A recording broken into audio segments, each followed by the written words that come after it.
April 7th, 2001. Prior to going back out to Mystery Cave again, we spent a lot of time preparing. We made a squeeze box, which is a wooden box, the opening of which can be adjusted in size. We could then crawl through the opening and measure to see how tight of a squeeze we could fit through. From that, we were able to determine that I need about 8 inches in height to get through the smallest portion of Floyd's tomb. That meant we would have to scrape out about an inch of the floor from the passage. We also learned that the best position I would need to get through the passage would be on my stomach with my arms at my side. And, of course, my head would be turned one way or the other. That position allowed my shoulder blades to drop to their lowest point. In order to move, I would push forward or backward with my toes. It sounds difficult, but felt adequate. Later, it proved to work sufficiently. The second thing we did to prepare was to construct the tools we invented to work with in the cave. I came up with a clever way to chip away inside of the passage without having to climb inside.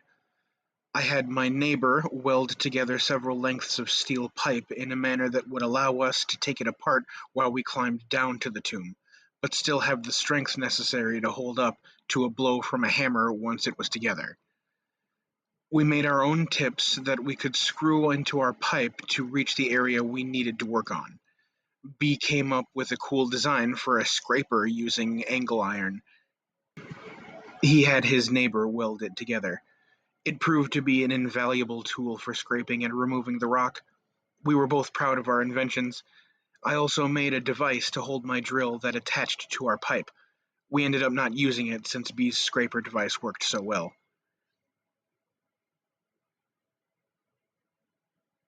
Here is a picture of B, edited to protect his identity, with the pipe that we made.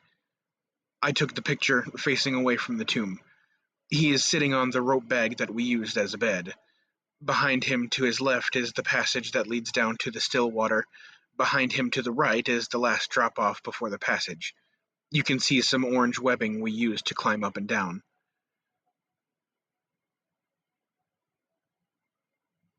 I took an oath. I made a vow. I would not leave the cave until I had made it through the passage and conquered Floyd's tomb. This would be the trip. It had been a long time since we had been out to Mystery Cave, and we had been busy. We had made the tools we had talked about, and it was fun coming up with ideas for the tools. Also, we made a squeeze box to determine the best technique for getting through the tight spot. Plus, we knew how much rock we would need to remove before we could get through. We were excited to get back out to the cave to finish our project now that we had everything we needed.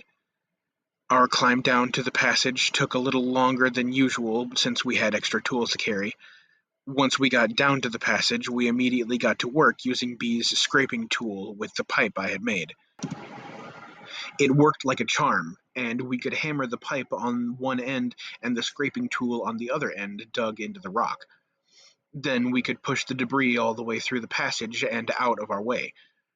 When we needed to measure our progress, we would turn the scraper sideways in the passage and observe the clearance. We worked for about 2 hours before I had a desire to try the tomb. I just wanted to make sure I was going to make it through on the first try. B made one more sweep of the passage floor, clearing any loose rocks from where I would be crawling, and pushed the wall we had made to the back of the squeeze. I made preparations for the crawl by fashioning duct-taped suspenders to prevent my shirt from sliding around while sliding across the rock. I went with a flashlight in my hand, even though my hand would be at my side. I knew I would need it once I got through. As an expression of faith, I did not tie a rope to my feet. I was confident I was going to make it. Finally, I made the attempt. Although I didn't mention it in my journal, we did notice the breeze was back and the rumbling was present. Since we didn't do any work to the entrance, I had to go through the same dance routine to even enter the passage. Once I got my upper body through the hole, I shined the flashlight ahead of me to work out a plan of attack. The passage didn't seem any bigger than the last time I was here, but most of the work was done deeper in the squeeze. I paused for a few minutes, then twisted my hips to get my body in. or at least my lower body, in. I slowly inched forward as my entire body slowly filled the passage. Before I was completely in, I got into position for the push. I dropped both of my hands to my side and turned my head to the right, then I began to inch forward. Once my toes were inside the cave, I used them to push forward. To keep from scraping my body, I would quote unquote walk using my shoulders, knees, and toes. Progress was slow but steady, and that was fine by me. A foot or two before the tight spot, I could already tell there was a little more room. Even so, I began to touch the roof of the passage with my back. This time, however, I was able to continue moving forward. I reached the lowest point in the passage, and I could tell it was still going to be tricky. Even with the work we had done clearing out those rocks, I still felt sharp pebbles rolling around my chest as I slid along. When I could feel my back brushing the top of the passage in several places, I reverted to my technique of exhaling. Before I began, however, I took a minute to lay there in the passage. I could see the glow of B's flashlight as the rays of light managed to squeeze past my body. I could feel the cool breeze evaporate the drops of dirty sweat on my forehead. I could feel 1,000 sharp edges dig into the surface of my skin. I felt the twinge of excitement as I realized that the goal we had set out to achieve weeks ago was about to be realized. This thought alone made me want to keep moving, no matter how tight the passage became. I breathed in and out rapidly for a few moments, and then I began. Exhale, scoot, stop to catch my breath, repeat. After just a few inches of scooting, I could raise my head off of the floor of the squeeze and tell that the passage was beginning to open up. I relayed this information to B, and we both took a few seconds to celebrate.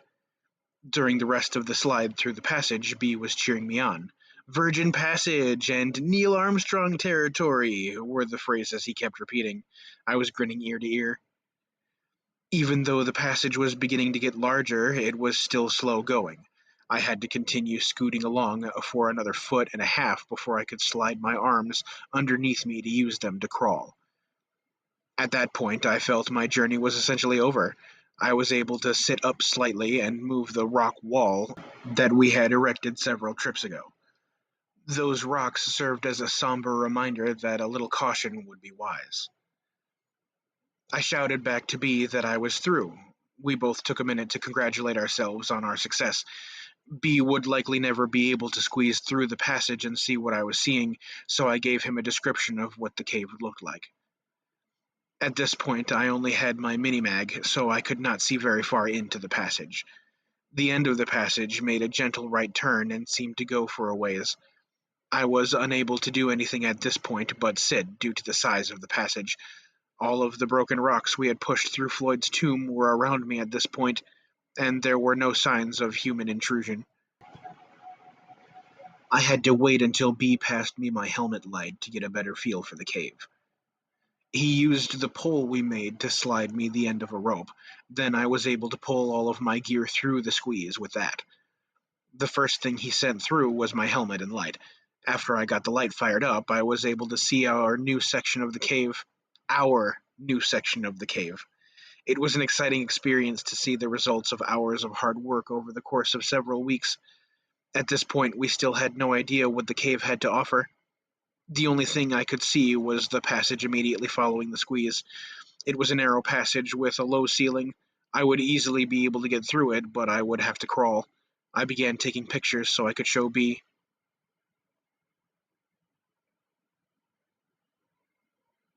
This is the first section of the new passage. I was almost laying down since the passage was so small. My feet are extended in front of me, as you can see, and you can notice the broken rock on the floor of the cave. The passage looks like a dead end, but it turns gently to the right near the end.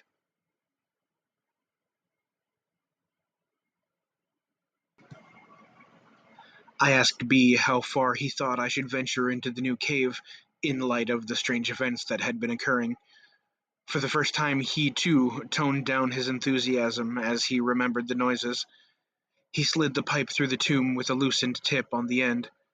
He said I could use it as a weapon if I ran into an animal or something. He also told me to make sure we could hear each other as I progressed into the cave. Even though we were at least thinking of the possibility of running into trouble, we never really considered the fact that if I got into trouble, B would never be able to rescue me, and in fact, no one would be able to get to me for many hours. If we were in serious trouble and I was hurt, there was no way anyone would be able to get to me in time. But symbolic of the whole experience, we were focused on our goal and not the potential dangers we faced. So far, we had dodged the proverbial bullet. So far. I strapped on my gloves and knee pads, grabbed my camera, and began my adventure.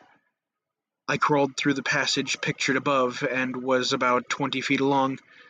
At the end of the crawl, the cave bent slightly to the right. I would have to climb up a gentle slope, but then I would be able to stand by the end of the next section of the cave. The next section was about 40 feet long. In addition to having a higher ceiling, the walls were a little wider than the section I had just crawled through. Both sections were relatively straight. The floor was covered with a type of rock which crunched as I crawled, and then walked across it. The walls were basically the same as much of Mystery Cave, except pristine. It was obvious that no one had been here before me. Upon closer examination of the walls, I found two delicate types of rock formations. The first resembled several chunks of grated cheese tied together on one end, with the rest of the cheese just flopping down. And the second formation was just tiny strands of rock, thinner than human hair. It looked pretty cool. I found several examples of both kinds of formations. I wasn't even through the second section of the cave, and I could barely hear B. Cave passages are not very acoustically friendly. I shouted to him that I would go for half an hour, then return. He said that would be fine and to be careful. Then I proceeded to explore some more, and I could only walk nearly upright at this point. I was on the third straight section of the cave when I discovered a crystal formation on the wall to my right. It was in several layers on the wall, resembling clear candle wax that was allowed to melt and drip down the wall.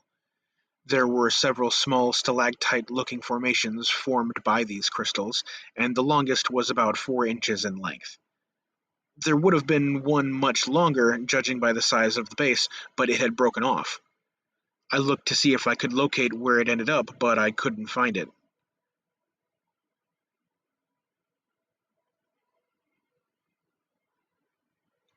The crystal formations are right behind the rock in the upper right-hand corner of this photo. I could walk upright, but had to stoop on occasions, like ducking under that rock.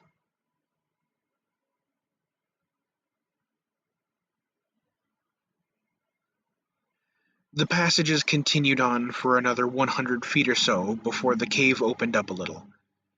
It was at the end of a short, straight segment of the cave, and at the very end of the segment, the cave made a bend to the left and opened into a room. Just at the point where the room began, there was a round rock that appeared to be leaning against the wall. This seemed very strange, but singular formations are common in caves, so it is by no means unique. I had crawled and stepped over several large chunks of rock that had fell down from the ceiling, but this one was more round than the others. Once past the rock, the room opened up to a height of about 15 feet. It was about 15 feet in width and about 30 feet in length. At the far end of the room, there was another passage leading straight out. As I entered the room, I had an eerie feeling.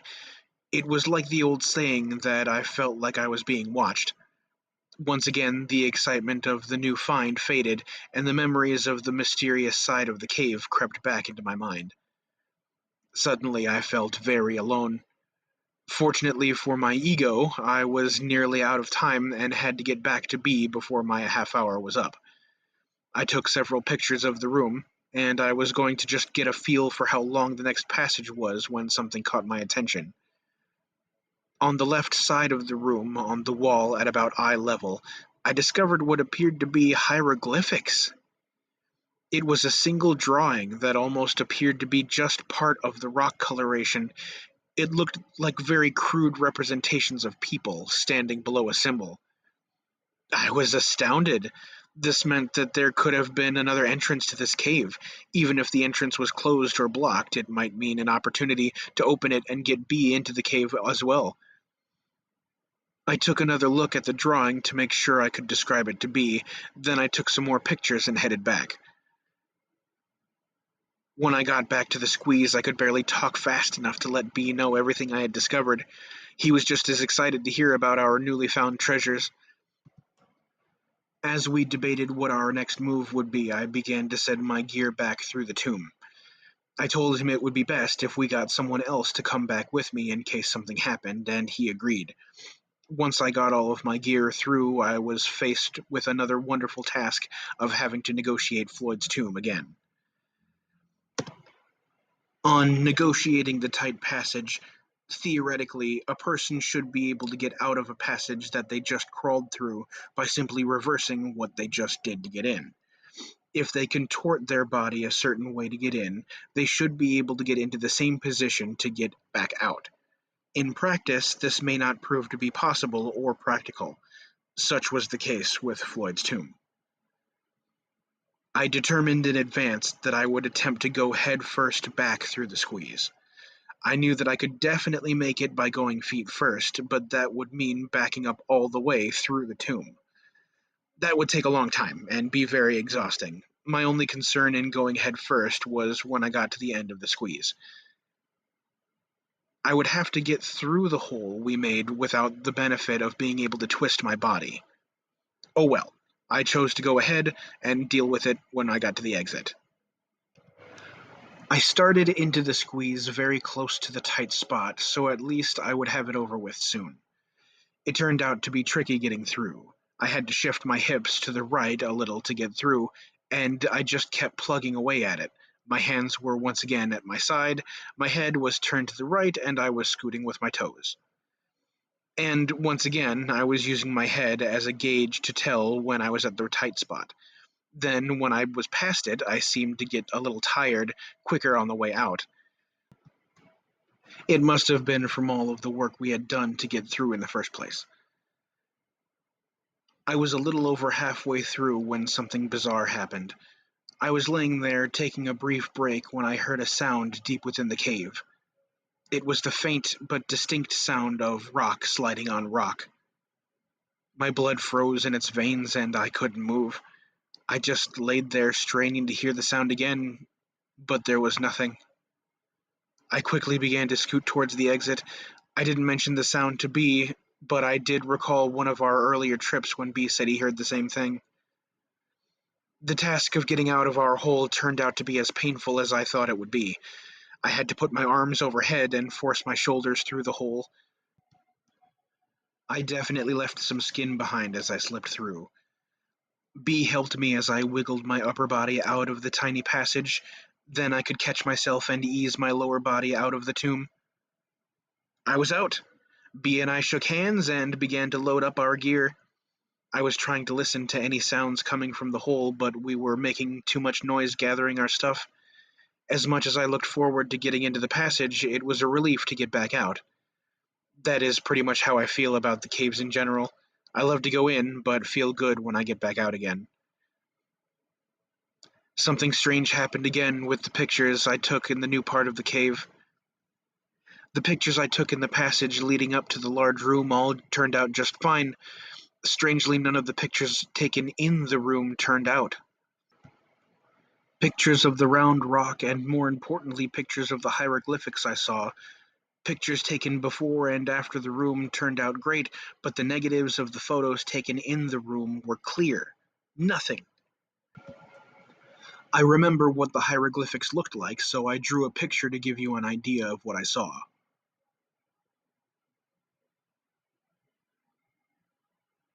It's a crude drawing of what I saw, but it's accurate. The first thing I thought when I saw it was Blair Witch Project. It kind of has the same feel to it. This symbol was in the center, and several figures that looked like people raising their hands were below it.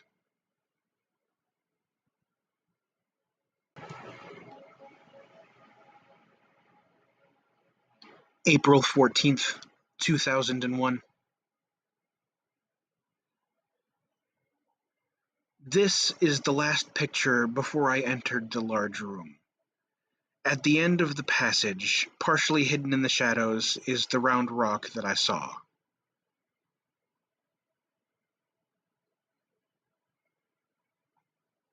Here is the same picture with the round rock outlined. You can't really tell from these pictures what you're looking at, but they are the only ones I got of the round rock.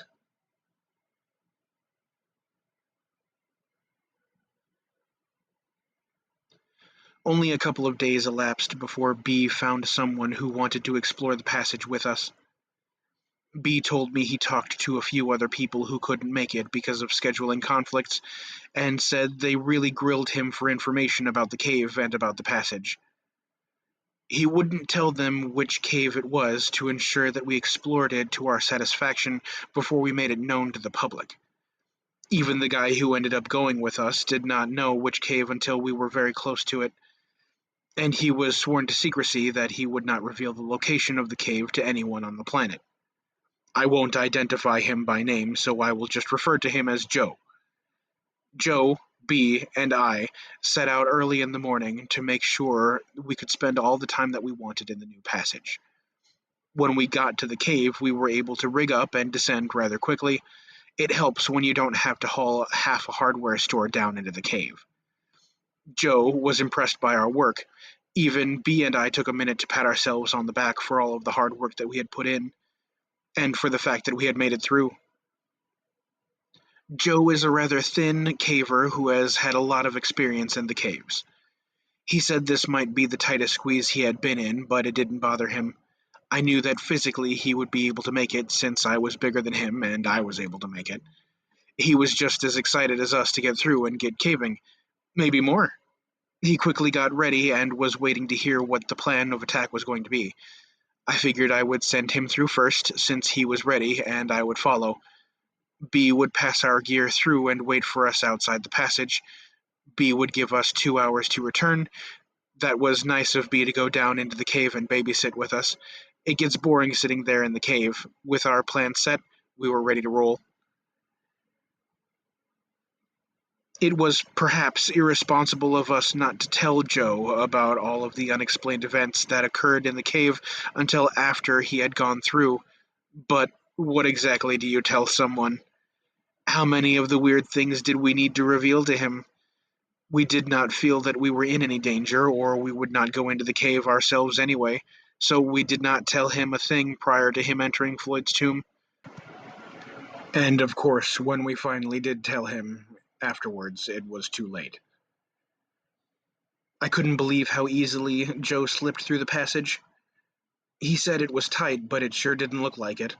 And once he got in, we passed him his gear, and then I started. Even though I knew that I could fit through, it was still a slow trip through the tomb.